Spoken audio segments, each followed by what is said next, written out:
And in this next clip, I'm going to be describing how to determine the size of the needle to use based off of a couple different factors. One, you have to consider the type of material you're going to be sewing through. And in the case of a polyester skirt, you've got a pretty thick material when you have polyester. In this case, it's a double layer, so when you fold it to create the hem, you're actually dealing with 4 layers of polyester. If you used a thick needle with that, it'd be very difficult to penetrate the material. The main determining factor of the size of the needle you use is the thickness of the thread you're using. In the case of embroidery cloth, you're going to need a really thick needle because thick needles also have thicker eye holes for the thread to go through. It's going to create a larger hole, which will require you to reinforce it with more thread.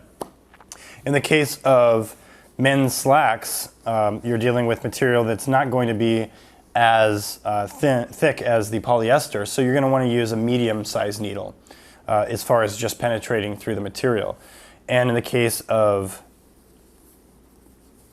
silk, you're going to be using a really thin needle because you don't need very thick thread. So you're just going to want to put the tiniest holes in the material for the needle to go through and reinforce the hem with thread. The different size needles can be seen here. Now in this case, as you can see the different needles, you're going to have the thickest needles with the thickest eyelets in the center. And then off to the two sides you have medium-sized needles with medium-sized eyelets for medium-sized thread.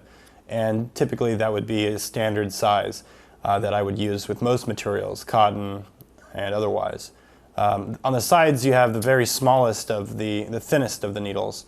And those are going to be more for silk blouses or silk skirts, silk in general, or any other thread that you're going to use that's going to be small, and the holes you want to put through it are going to be small as well.